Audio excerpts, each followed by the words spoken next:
अस्सलाम वालेकुम नाज़रीन, आप यूट्यूब चैनल देख रहे हैं। मैं इमरान खान हूँ। अख्तर मेंगल साहब की पार्टी ने एक प्रोग्राम किया कोयटा में, और वो उनके वालिद अता मेंगल साहब के हवाले से उनकी बरसी पे प्रोग्राम होता है, और कोयटा में ये प्रोग्राम था। उसके बाद एक खुदकुश धमाका हुआ है।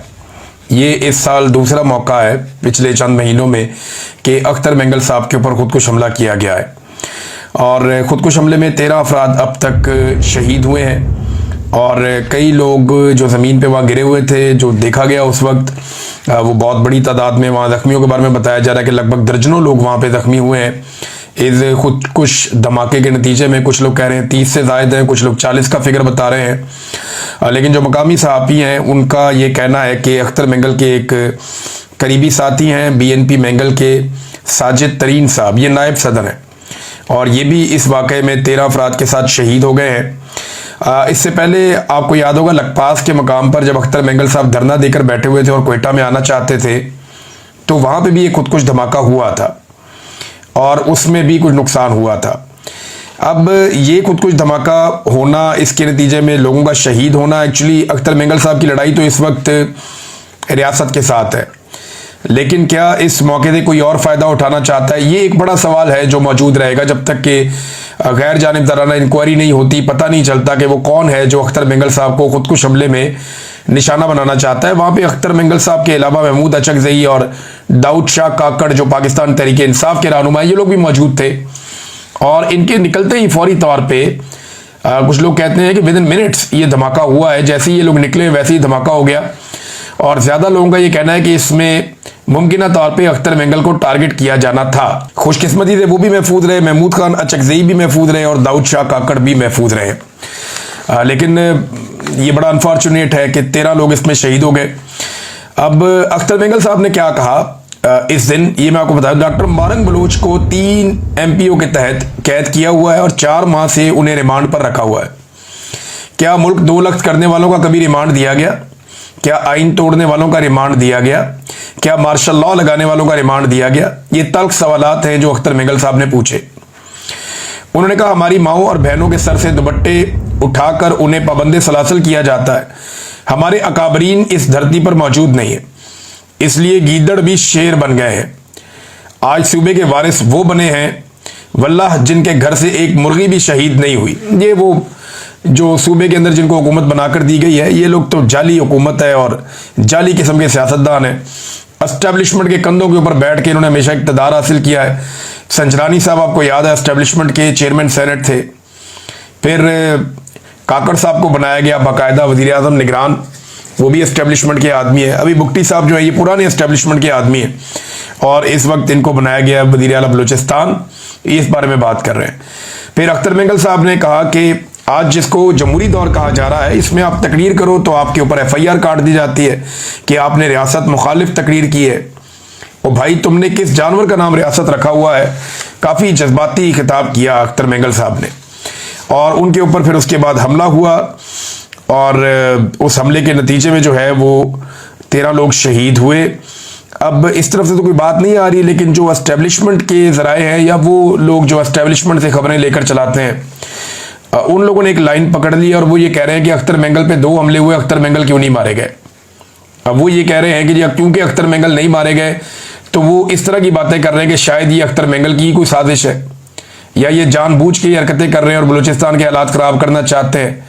और साथ उनका ये कहना है कि शायद लोग इनकी बात नहीं मान रहे, इसलिए अब ये इस किस्म की हरकतें कर रहे हैं।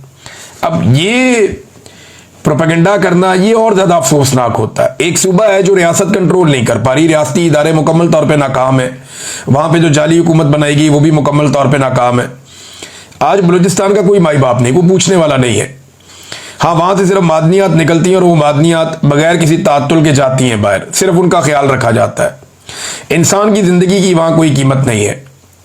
जो ज़ायरीन जाते थे ईरान, वो नहीं जा सकते ज़मीनी रास्ते से, रास्ते बंद कर दिए गए। आप रात के वक्त वहाँ पे कहीं ट्रेवल नहीं कर सकते, दिन के वक्त भी आपने जाना तो सिक्योरिटी का आपका बंदोबस्त होना चाहिए।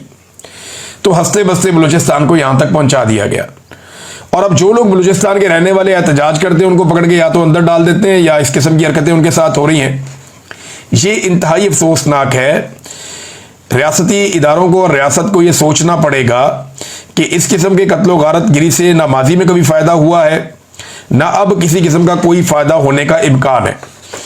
इमरान खान साहब की बहनें उनको दोबारा मिलने के लिए गई थी, क्योंकि आपको पता है कि कल मंगल का दिन था। वो सारा दिन बेचारी वहाँ पे इंतज़ार करती रही, सुबह से शाम हो गई, उनकी मुलाकात नहीं करवाई गई और रात के तक उन्होंने इंतज़ार किया। उसके बाद फिर वो वहाँ से मायूस होकर लौट गई।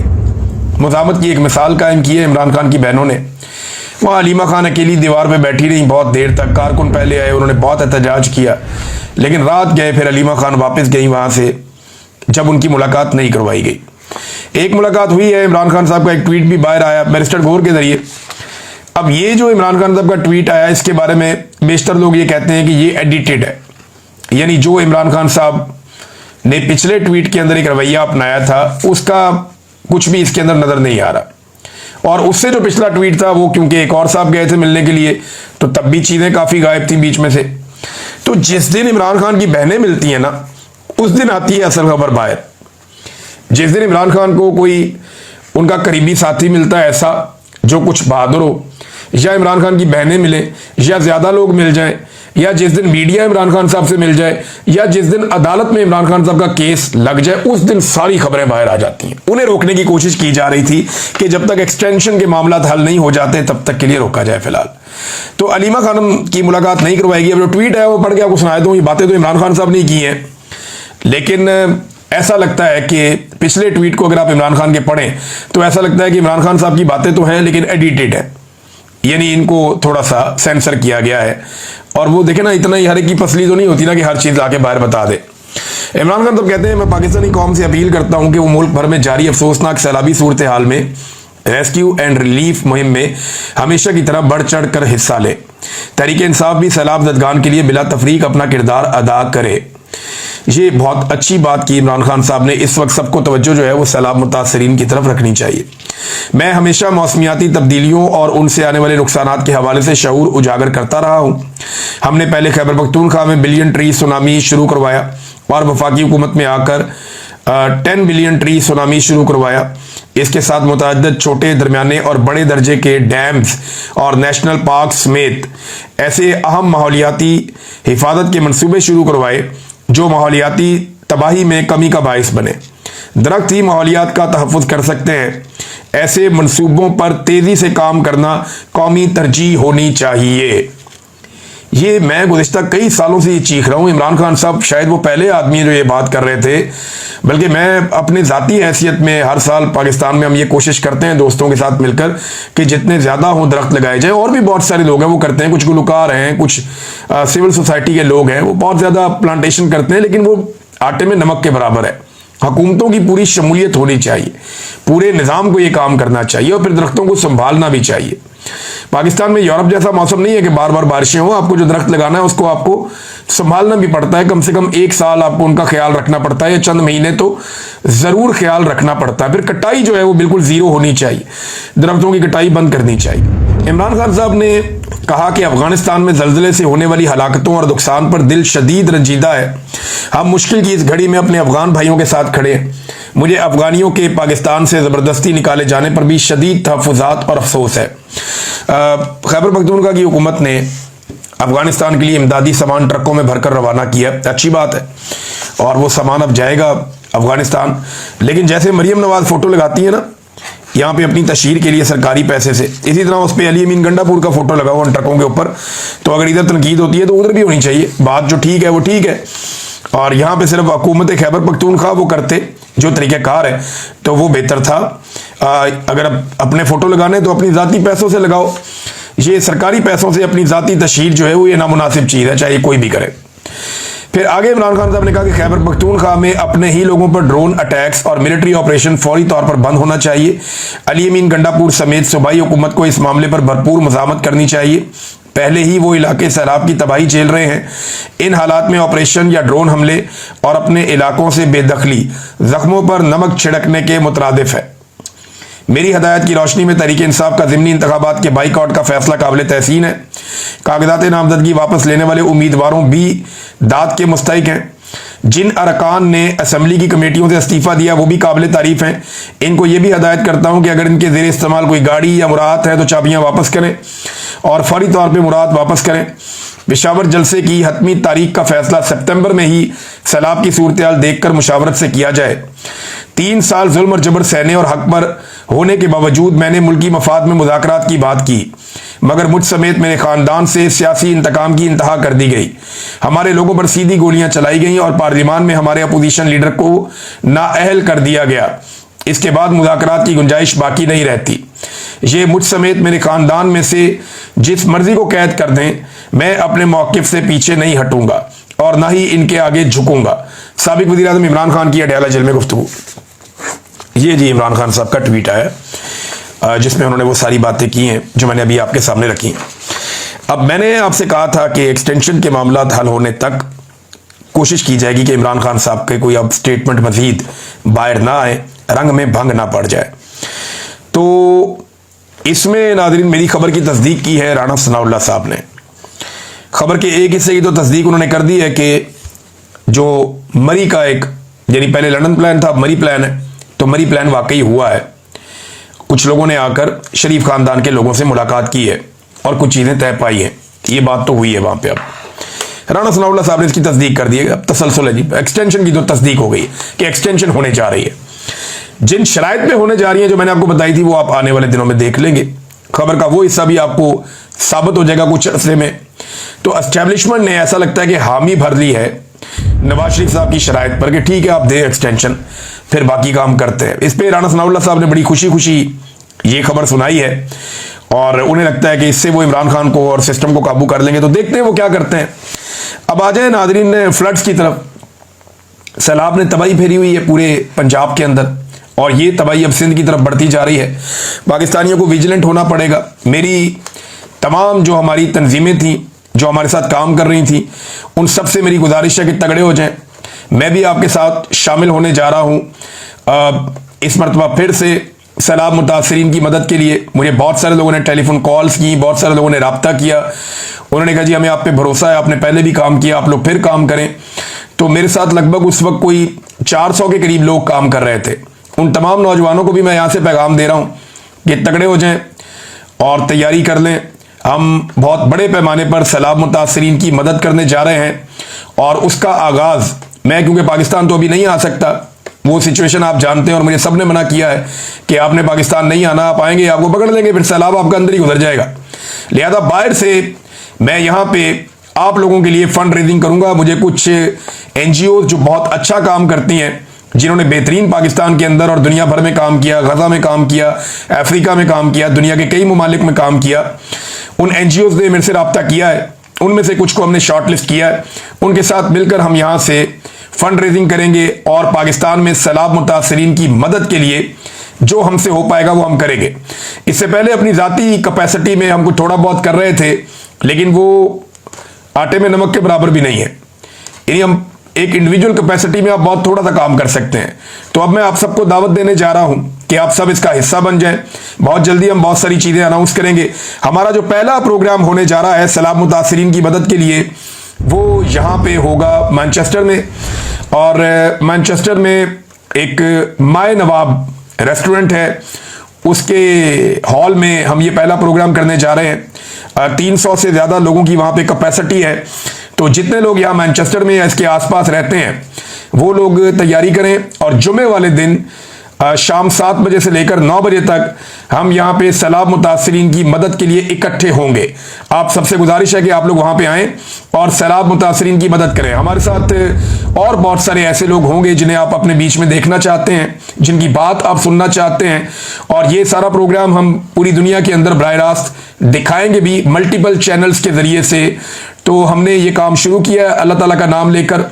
हम बड़े कमज़ोर लोग हैं, लेकिन अल्लाह रब्बुल इज़्ज़त ने पहले भी हमारी मदद की, वो अब भी हमारी मदद करेगा। हमने बहुत बड़े पैमाने पर अपनी कैपेसिटी से ज़्यादा काम किया था।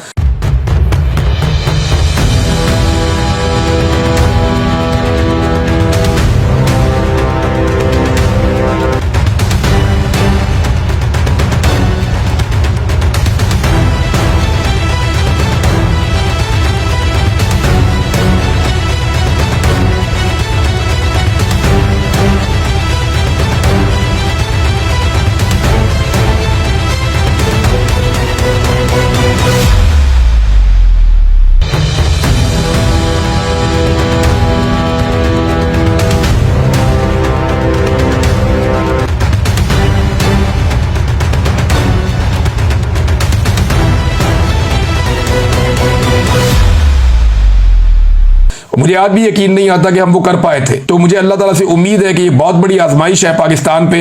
मैं वहां तो नहीं जा सकता, लेकिन यहां से जो कुछ मेरे से बन पड़ेगा मैं करूंगा। बहुत अच्छे और ईमानदार लोग हमारे साथ जुड़े हैं, मैं उम्मीद करता हूं कि वो भी हमें मायूस नहीं करेंगे और पाकिस्तानी भी नहीं करेंगे। ओवरसीज पाकिस्तानी जो यहाँ मैनचेस्टर के आसपास हैं वो लोग इकट्ठे हो जाएं। इसके बाद हम बाकी शहरों में भी आएंगे, लेकिन सबसे पहला प्रोग्राम जो है वो मैनचेस्टर में माए नवाब जो रेस्टोरेंट है, जो पुराना वाला, वहां पे ये एक तो बड़ा है बहुत, वो नया बना है वहां नहीं, जो एक ओल्ड वाला जिसको सब जानते हैं यहाँ पे, वहां पे ये प्रोग्राम है जुमे वाले दिन शाम 7 बजे से लेकर 9 बजे तक 5 तारीख होगी। तो आप सबसे गुजारिश है कि यहाँ पे आएं और सैलाब मुतासरीन की मदद के लिए हिस्सा डालें। भारत से बहुत बड़े पैमाने पर पानी अभी पाकिस्तान में दाखिल हो रहा है, लगातार दाखिल होता चला जा रहा है, और जो इतलात हैं इस हवाले से वो मैं आपके साथ शेयर करता हूँ। ये बड़ी खौफनाक इतलात हैं और एक एक तफसील यहाँ पे अब मेरे पास लिखी हुई है। इस वक्त हमने सारा डाटा इकट्ठा किया है कि भारत के कौन कौन से डैम के जो दरवाजे हैं वो मुकम्मल तौर पे उनके गेट खुले हैं, और वो सारा पानी जो है वो 2 दरियाओं में बहुत तेजी से दाखिल होने जा रहा है, सतलुज में और चनाब में। चनाब का जो पानी है वो झेलम तक, और सॉरी उससे ऊपर जो आप चले जाते हैं जंग तक, वहां तक तबाही मचाता है और फिर ये दरिया सिंध में जाके गिरता है। इसी तरह जो आपका रावी का और सतलुज का पानी है ये भी दरिया सिंध की तरफ जाता है। रावी ने जो कुछ किया वो आपके सामने है। रावी में लगातार पानी की जो सतह है वो बार बार बुलंद होती है, और अभी मजीद पानी का एक रैला रावी में दाखिल होने जा रहा है। जबकि सतलुज के हालात बताए जा रहे हैं कि सबसे ज्यादा खौफनाक हैं। ब्यास के इलाके में जो कैशमेंट एरिया है वहां पे बारिश रुकी नहीं रही, ना ही हिमाचल के इलाकों में बारिश रुक रही है, और वो अगले चंद दिन जारी रहेगी। तो ये सतलुज बहुत बड़ा खतरा है मुल्तान के लिए। जो कुछ मुजफ्फरगढ़ में हो रहा है वो आपके सामने, और कसूर से ऑनवर्ड जनूबी पंजाब तक ये तबाही फैलाता हुआ जा रहा है, और आगे ये पानी अभी जनूबी पंजाब और फिर सिंध में दाखिल होगा। जब ये सिंध के अंदर, क्योंकि देखें कल से ये पानी, यानी आज के दिन से आप ये समझ लें कि अब ये सिंध के अंदर दाखिल होना शुरू हो जाएगा। अब यहां सिंध में पानी बढ़ेगा। पाकिस्तान कैसे मैनेज करता है ये बहुत इंपॉर्टेंट है। कौन से बंद तोड़े जाते हैं, बैराजों को कैसे बचाया जाता है, जो आपके हेड्स हैं उनको कैसे बचाया जाएगा, और पानी से कैसे निपटा जाएगा, ये बहुत इंपॉर्टेंट है। दरियाए सिंध जो है उसकी अपनी हालत तकरीबन उतनी खराब नहीं है। अगर खुदा न खास्ता इस वक्त पाकिस्तान के बलाई इलाकों में या अफगानिस्तान साइड के ऊपर ज्यादा बारिशें होती हैं और दरियाए काबुल, दरियाए कुनहार और यहां से पानी दरियाए सवात से आता है, तो फिर सूरत हाल मजीद खराब हो सकती है। क्योंकि एक दिन पहले यह भी रिपोर्ट हुआ कि दोबारा से खैबर पख्तूनख्वा के जो अपर एरियाज हैं वहां पे एक मरतबा फिर बुनेर में बड़ी शदीद बारिश और बहुत तेज पानी का एक फ्लो आया है, और वहां पे वार्निंग्स भी जारी की गई हैं, ऐलानात भी किए गए हैं। तो ये सिचुएशन खुदा न खास्ता बनी तो फिर काबू करना मजीद मुश्किल हो जाएगा। तो पाकिस्तानियों से गुजारिश है कि वो तैयार रहे। बहरहाल ये एक बड़ा सैलाब आ रहा है, लेकिन हुकूमतों की कमजोरी भी हमें साफ साफ दिखाई दे रही है। उनकी तवज्जो जो है वो जाती तशहीर की जानिब है। अब एक जो है वो आपको पता है कि एक बड़ा इशू उठ गया था मरियम नवाज की मस्जिद में तस्वीर के हवाले से, तो उसका मरियम नवाज ने नोटिस ले लिया है। खबर कितनी जारी की वो आप देख लें। पंजाब की वज़ीर आला मरियम नवाज शरीफ ने मस्जिद पर अपनी तस्वीर का सख्त नोटिस लेते हुए डिप्टी कमिश्नर मंडी बहाउद्दीन से वजाहत तलब कर दी। मस्जिद पर वज़ीर आला मरियम नवाज की तस्वीर लगाने पर डिप्टी कमिश्नर की सरजनिश हो गई। मरियम नवाज ने ज़िली इंतजामिया और सरकारी इदारों को अपनी तस्वीर के हवाले से SOPs पर अमल दरामद करने की हिदायत कर दी। ये SOPs क्या है ये तो ज़रा कौम को बताया जाए। खाने के हर डब्बे के ऊपर फोटो होना चाहिए, हर जगह पे इनको फोटो लगाना है, और जो फोटो नहीं लगाएगा उसका ये क्या SOP का हिस्सा है।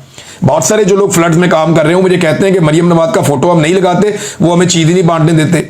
अभी हम काम शुरू करने लगे हैं ना, रोक के दिखाना। हम बताएंगे कि कैसे लोगों को खाना खिलाना है, हम बताएंगे कैसे लोगों को मदद पहुंचानी है, हम बताएंगे कि कैसे लोगों को, ये सारा मुझे आइडिया है कि क्या करना है। ये नहीं रोक पाएंगे, ये नहीं रोक पाएंगे, क्योंकि जब आप आवाम के लिए काम करने निकलते ना नेक नियति से, तो इन जैसे नहीं रोक पाते, ना ये रोक पाएंगे। अभी जो ये हरकतें कर रहे हैं ये इनको लग पता जाएगा आने वाले दिनों में। ये जो तस्वीर वाला मामला है इस पे नोटिस तो लिया है, लेकिन क्या इंतजामिया को मरियम नवाज ने मना किया कि आज के बाद मेरी फोटो नहीं लगानी, ना किसी लैटरीन पे, ना किसी अस्पताल पे, ना किसी और जगह पे, ना किसी खैमे पे, ना किसी खाने पे, ना किसी डब्बे पे, ना किसी राशन पे, हर जगह ये अपनी फोटो चिपका रही हैं और यही चल रहा है। जाती तशहीर के मामला था ना, गंडापुर ने भी एक अजीबोगरीब हरकत की है।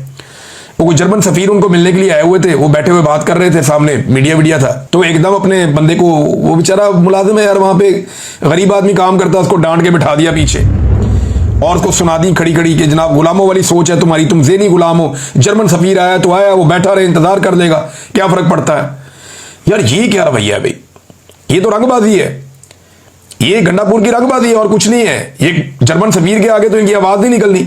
वहां तो ये बहुत अच्छे तरीके से बात करते हैं कि जर्मन सफीर मिलने के लिए आया, यहां बैठ के लोगों के सामने जनाब मैं बहुत बड़ा हीरो हूं, बहुत बड़ा। भाई घर पे मेहमान आया, उसको आपने इज्जत देनी होती है। आप ये कह सकते हैं कि ठीक है उन्हें वेट कराएं, मैं जरा सहाफियों से बात कर लूं। आप सहाफियों को कह सकते थे कि जी क्योंकि एक एम्बेसडर मिलने के लिए आए, हमने उनके साथ भी बात करनी है, तो मैं जरा जल्दी वाइंड अप कर लेता हूं। यह है एक नॉर्मल बिहेवियर। ये ना मुफ्त में मशहूर होने के लिए ना, अपने आप को बताने के लिए कि मैं बहुत बड़ा हूं, मैं कोई गुलाम नहीं हूं, मेरे अंदर कोई गुलामी वाली सोच नहीं है। और भाई वो इमरान खान ही है जिसने एब्सोल्युटली नॉट कहा था, और वो लॉजिकल था। उसने कहा था कि हम कोई गुलाम है, हम आपकी बात नहीं मान सकते। ये बात थी लॉजिकल। ये किसी आए हुए मेहमान को इस तरीके से डील करना, और एक गरीब मुलाजिम को सिर्फ इसलिए कि वो आपके पास तनख्वाह पे काम करता है आप उसको दुत्कार के पीछे बैठा देंगे, ये तरीकाकार गलत है। और ज़ेनी गुलाम करार दे देना, गुलामों वाली सोच है तुम्हारी, ये कह देना, ये ज्यादती है। इससे आप हीरो नहीं बनेंगे। अली बिन गंडापुर साहब, आपकी इज्जत में इजाफा नहीं होगा। नादरीन, शहबाज शरीफ साहब की चीन में बढ़ चढ़ के इज्जत अफजाई हो रही है, वो मुंह ही नहीं लगा रहा। प्यूटन से इनको मिलना था तो चंद कदम जाके वो मोदी शूदी के साथ सबके साथ वो वॉके शौके कर रहा है, हर एक के साथ वो अच्छे तरीके से मिल रहा है प्यूटन। लेकिन शहबाज शरीफ साहब चंद कदम गए पीछे से, आवाज देकर जाकर मिले जनाब प्यूटन को, और वहां पे फिर रेस्क्यू करने के लिए आर्मी चीफ पहुंचे हैं। तो शहबाज शरीफ साहब की वैल्यू ही खत्म हो गई, क्योंकि सारे जानते हैं कि असल हुक्मरान तो ये है पाकिस्तान के, जो बात करनी है वो इनसे करो। ये तो अर्दली लगे हुए हैं, इनको रह दो पीछे। और वो तस्वीरों में आप देख भी रहे हैं, बेचारे शर्मा शर्मा के पीछे पीछे खड़े हैं। कॉन्फिडेंस ही फारग हुआ है शहबाज शरीफ साहब का। और मिलते कि इनको छोटे छोटे मुल्क नहीं है सेंट्रल एशिया के, इनको मिलकर इनके साथ खुशखपियां करके और तस्वीरें बना के और सोशल मीडिया पे लगाते हैं कि जनाब शहबाज शरीफ आ गया तो ये हो गया तो वो हो गया। तो कुछ नहीं हो गया, इजी हो जाए। यही प्यूटन था, यानी शहबाज शरीफ आवाज देता है, दे के रोकता है, चंद लम्हे बात करता है, फोटो बन जाती है, वीडियो बन जाती है। जनाब बहुत बड़ी मुलाकात हो गई।